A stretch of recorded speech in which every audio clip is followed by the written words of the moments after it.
Because it's a makeup class, we'll do something a little special. Because we're going to show a clip from a movie that I think is particularly appropriate. As we get into it, I'll tell you why. It's about a 5-minute segment from a film called The Third Man. Has anyone ever seen it? Okay, maybe more than I thought.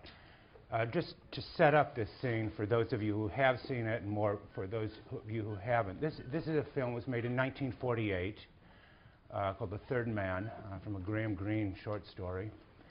And it takes place in post-World War II Vienna. And the clip we're going to see, the most famous part of the movie, takes place of a conversation between two old friends. One of them, played by Orson Welles, is in a black market racket in Vienna and is making a living doing something very bad in the black market. And in this scene, he's trying to convince an old school friend of his, played by Joseph Cotten, to join this thing. He is also, I should say, the Orson Welles character has also faked his death. So no one except his immediate conspirators knows he's still alive. I should have said that.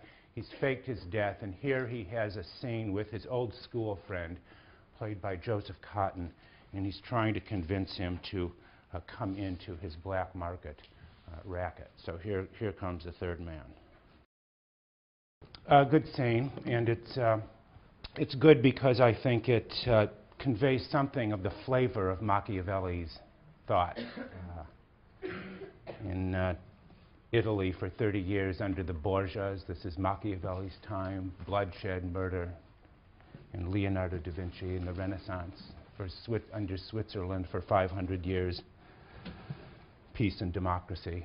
What did it produce? The cuckoo clock. I'm going to talk about that in a moment. But I want to begin by talking about who was Machiavelli. How do we read the Prince? Machiavelli was a Florentine, and to know that is to know virtually everything you need to know about him. I'm exaggerating, but I do so to make a point. Florence was a republic. It was a city-state, and Machiavelli spent a good deal of his adult life in the service of the Republic. Living in Florence, the center of the Renaissance, at the height of the Renaissance, Machiavelli wished to do for politics what his contemporaries like Leonardo da Vinci and Michelangelo had done for art and sculpture. In other words, he hoped to revive in some way the spirit of the ancients, of antiquity, but to modify it in the lights of his own experience. And as he puts it in the dedication of his most famous book, he writes that this book, The Prince, is a product of long experience with modern things and a continuous reading of the ancient ones. In Machiavelli, we have what we have come to call modernity, given its first and most powerful expression. But Machiavelli was not an ordinary Florentine. He grew up under the rule of the Medici, that is to say the first family of Florence, and lived to see them deposed by a Dominican friar by the name of Savonarola. Savonarola attempted to impose a kind of theocracy in Florence, a sort of Christian republic of virtue, but the Florentines, being what they were, rejected this idea, and the rule of Savonarola was short-lived. And in its place, a republic was reestablished, where Machiavelli occupied the office of secretary to the Second Chancery, a kind of diplomatic post, which he held for 14 years, from 1498 to 1512. And after the fall of the Republic and the return of the Medici to princely rule there, Machiavelli was exiled from the city, from politics, to a small estate that he owned on the outskirts of the city. And you can visit it today. And it was here, from a place of political exile that he wrote his major works, The Prince, the Discourses on Livy, and The Art of War. And it was from here also that he wrote voluminous letters to friends seeking knowledge about politics. Machiavelli was a kind of political junkie, you could say, and happenings in Italy and elsewhere. And in one of these letters, a famous letter to his friend, a man named Francesco Vittori, he describes how he came to write his most famous book. And I want to read a passage from that letter. And it is also, I should say, on the basis of this letter, which is why I ask people from time to time to remove their caps in the classroom, from the house of study. This is the way Machiavelli approached study. When evening comes, he writes, I return to my house and go to my study. At the door, I take off my clothes of the day covered with muck and dirt, and I put on my regal and courtly garments. And decently reclothed, I enter the ancient courts of ancient men, where received by them lovingly, I feed on the food that alone is mine and that I was born for. There I am not ashamed to speak with them and to ask them the reasons for their actions, and they in their humanity reply to me. And for the space of 4 hours every night I feel no boredom, I forget every pain, I do not fear poverty, and death does not frighten me. I deliver myself entirely unto them. And because Dante says that to have understood without retention does not make knowledge, I have noted what capital I have made from their conversations and have composed a little work on principalities, where I delve as deeply as I can into reflections on this subject, debating what a principality is, of what kinds they are, how they are acquired, how they are maintained, and why they are lost.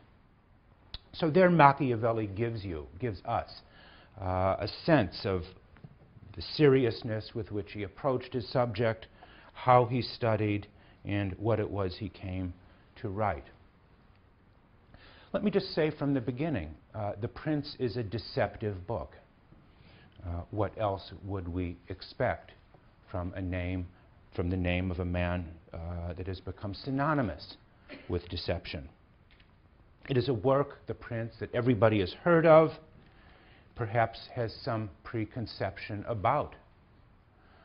I was checking the web yesterday and I found a new book about Machiavelli, which none of these ever fail to surprise me. This one is called The Suit, a Machiavellian guide to men's fashion. Check it out. Who knows? Machiavelli's name is everywhere. It is applied to everything from corporate executives now to men's fashion. Everybody knows or thinks they know what his work is about. His name, again, is synonymous with deception, treachery, cunning, deceit. Just look at the cover of your book. Look at his face. Look at his smile. Really more of a smirk. He seems to be saying, I know something you don't know. The difficulty with reading Machiavelli today is that we all think we already know what he knows, and that is false.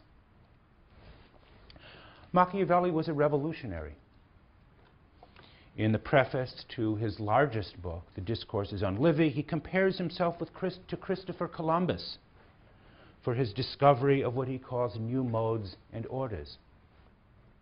What Columbus had done for geography, Machiavelli claims he will do for politics. That is to say, discover an entirely new continent, a new world, so to speak, the new world of Machiavelli. Machiavelli's new world, his new modes and orders, will require clearly a displacement of the earlier one, of the previous one.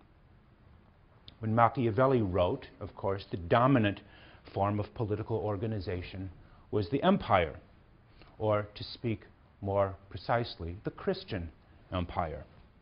The Holy Roman Empire, as it was known in the time of Machiavelli, was the successor to the ancient Roman state, the older Roman Empire.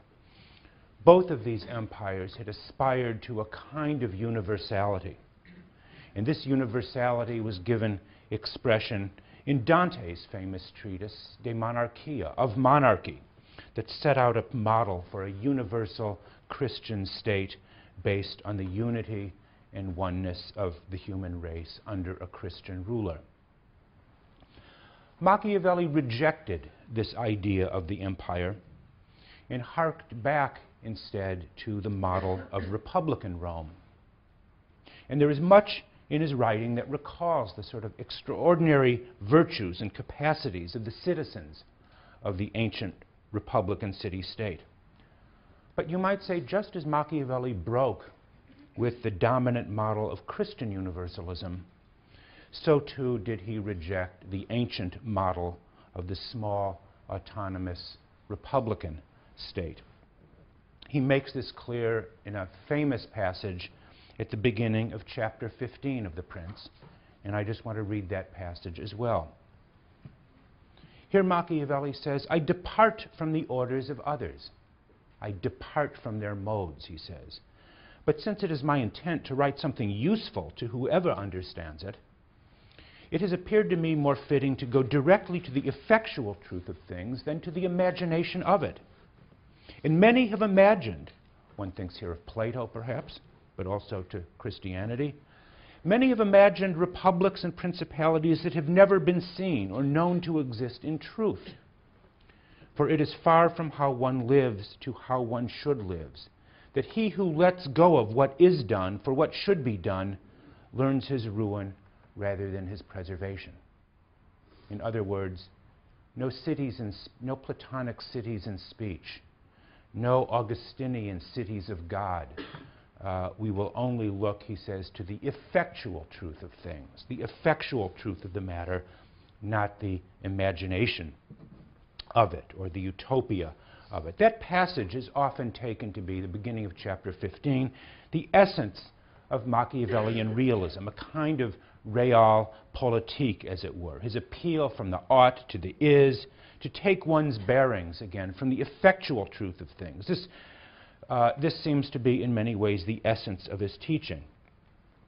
To be sure, Machiavelli focuses on key aspects of political reality which are often ignored by thinkers like Plato and Aristotle. Murders, conspiracies, coup d'etat, these are the kinds of political phenomena he is interested. He seems to be more interested in the evils that human beings do than the goods to which they aspire. You might even say that Machiavelli takes delight in demonstrating, much to our chagrin, the space between our lofty intentions and the actual consequences of our deeds. And yet, it would seem to me there is more to Machiavelli than the term realism connotes, although that is certainly important. In this passage, Machiavelli announces his break, indeed his repudiation of all those who have come before, all those who have come before. He both replaces and yet reconfigures, according to his own lights, elements from both the Christian Empire and the Roman Republic to create a new form of political organization, distinctly his own,